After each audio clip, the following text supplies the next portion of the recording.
வணக்கம் and welcome to கதையும் படமும். இன்னைக்கு நான் ஜியோ ஹாட்ஸ்டார்ல இருக்கிற 5 த்ரில்லர் படத்தை கொண்டு வந்திருக்கேன். இதுல 4 படம் மலையாள படம், 1 படம் தெலுங்கு படம். இதுல உங்களுக்கு கூடுதல் தகவல் என்ன அப்படின்னா, இந்த 5 படமே தமிழ் டப்ல அவைலபிளா இருக்கு. 4 படம் ஃபேமிலியோட தாராளமா உட்காந்து பார்க்கலாம். ஆனா ஒரே ஒரு படம் தனியா தான் உட்காந்து பார்க்க முடியும். ஏன்னா இந்த படத்துல கொஞ்சம் ஆபாச காட்சிகள் கொஞ்சம் அதிகமாகவே இருக்கும். அந்த படத்தை நான் கடைசியா சொல்றேன். வாங்க வீடியோக்குள்ள போயிடலாம். முதல்ல பார்க்க போற படம் என்னன்னு பாத்தீங்க அப்படின்னா, மலையாளத்துல ரிலீஸ் ஆன கிறிஸ்கிந்தா காண்டம் அப்படிங்கிற படத்தை பத்தி தான் பார்க்க போறோம். இந்த படம் பரபரப்பான ஒரு த்ரில்லர் படங்க. அடுத்து என்னடா நடக்க போகுது அப்படிங்கிற ஆர்வம் படம் பார்க்குற நம்மளுக்கே தோண ஆரம்பிக்கும். கதை சுருக்கம் என்னன்னு பாத்தீங்க அப்படின்னா, ஹீரோ ஒரு ஃபாரஸ்ட் ஆஃபீஸரு. அவர் ஒய்ஃபு அப்பா அப்படின்னு சொல்லி வாழ்ந்துகிட்டு இருப்பாப்புல. அப்பா ரிட்டையர் மிலிட்ரி.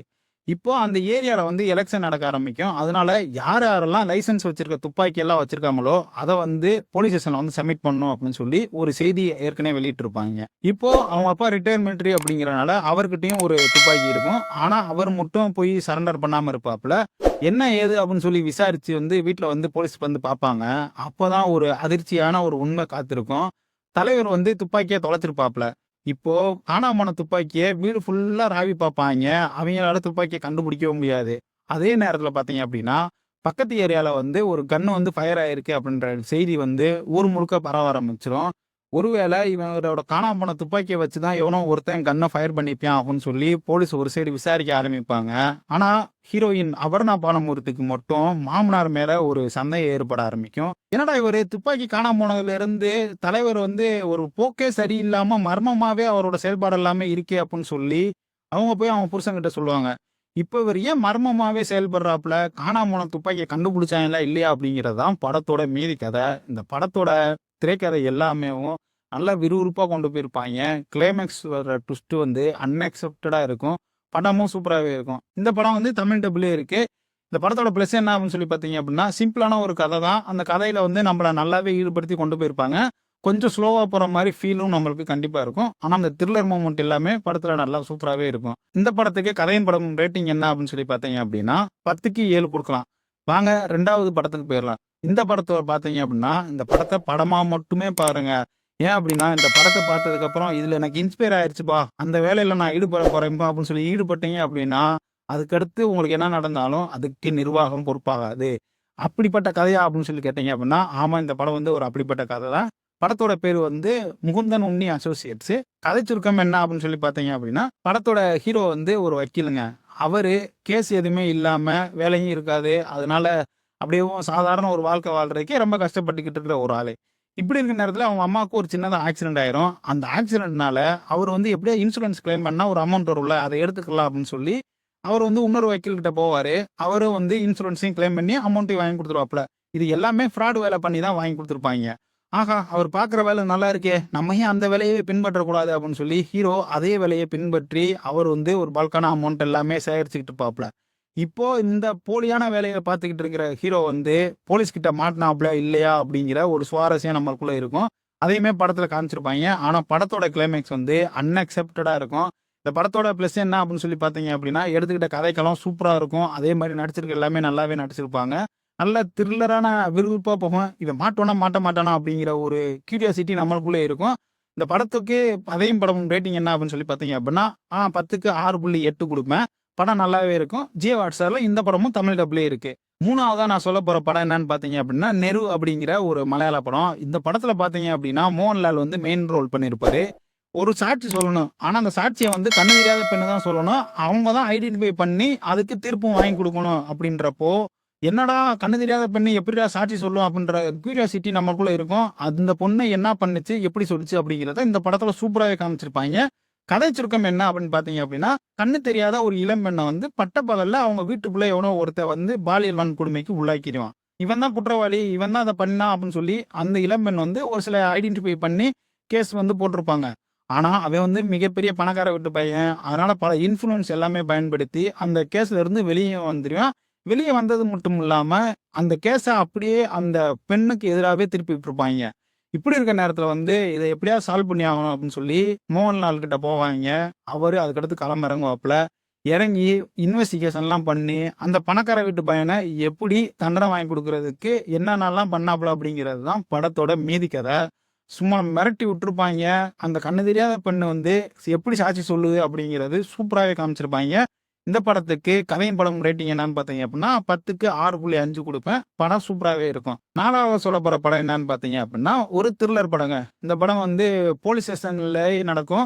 ஒரு 2 போலீஸுக்குள்ள ஈகோன்னே சொல்லலாம். அதில் ஒரு போலீஸ் வந்து இவன் தான் தப்பு பண்ணியிருப்பான் அப்படின்னு சொல்லி அவராக ஒரு ஐடென்டிஃபை பண்ணி அவரை அரெஸ்ட் பண்ணிடுவாப்புல. ஆனா அதுக்கு பின்னாடி என்னென்னலாம் நடந்துச்சு அப்படிங்கிறத இந்த படத்துல நல்லாவே காமிச்சிருப்பாங்க. படத்தோட பேர் வந்து ஹெவன்.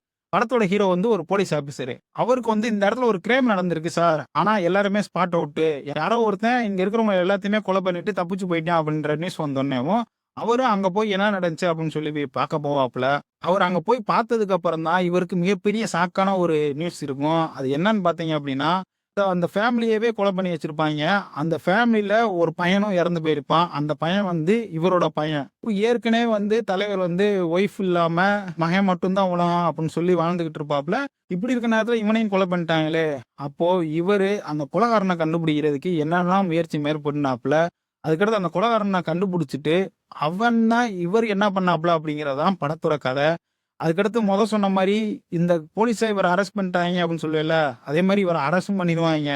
அதுலேருந்து வெளியே வந்தாப்புலயா இல்லையா அப்படிங்கிறத படத்துல நல்லாவே காமிச்சிருப்பாங்க. படத்தோட பேர் வந்து ஹெவன். இந்த படம் யூடியூப்லயுமே அவைலபிளா இருக்கு. ஜியோ ஹாட்ஸ்டார்லயும் இருக்கு. இந்த படத்துக்கு வந்து நான் 10க்கு 6 கொடுப்பேன். படத்தோட பிளஸ் என்ன அப்படின்னு சொல்லி பார்த்தீங்க அப்படின்னா, அவங்க வந்து அந்த இன்வெஸ்டிகேஷன் பண்ற ஸ்டைல்ஸ் எல்லாமே சூப்பரா இருக்கும். அதே மாரி ஒரு விஷயத்த வந்து மறைக்கிறதுக்கு வேற என்னென்னலாம் கொண்டு வரலாம் அப்படின்னு சொல்லி ஹீரோ வந்து இதுல காமிச்சிருப்பாப்புல. இந்த படத்த நீங்க ஃபேமிலியோட பார்க்கலாம். 5வதா சொல்லப்போற இந்த படம் பார்த்தீங்க அப்படின்னா, இது வந்து ஒரு தெலுங்கு படம். ஆனா இந்த படத்துல வந்து 18+ காட்சிகள் எல்லாமே அதிகமா இருக்கிறனால, ஃபேமிலியோட பார்க்காம தனியா பார்த்தீங்க அப்படின்னா, உங்களுக்கு ரொம்பவே நல்லது. வடிவேலு வந்து ஒரு காமெடியில சொல்லியிருப்பாப்புல, "ஊராடா இது, இவன் பொண்டாட்டி அவன் வச்சிருக்கின்றியா, அவன் பொண்டாட்டி இவன் வச்சிருக்கின்றியா" அப்படின்னு சொல்லி ஒரு காமெடி வரும் பார்த்தீங்களா? அத வந்து டைரக்டர் சீரியஸா எடுத்து ஒரு படமா எடுத்தா எப்படி இருக்குமோ, அதுதான் இந்த படம். இந்த படத்துல வர ஹாரர் எலமெண்ட்டா இருக்கட்டும், த்ரில்லரா இருக்கட்டும், சும்மா சூப்பரா மிரட்டி விட்டுருப்பாங்க. பிஜிஎம்லாம் வேற லெவல்ல இருக்கும். என்னடா ஆக ஓஹோன்னு சொல்லி இந்த படத்த புகழ்றா, ஆனா 18+ காட்சி எல்லாம் அதிகமா இருக்குன்னு சொல்லிட்டு நீங்க நினைச்சீங்க அப்படின்னா, படத்துல 18+ காட்சிகள் இருக்கு.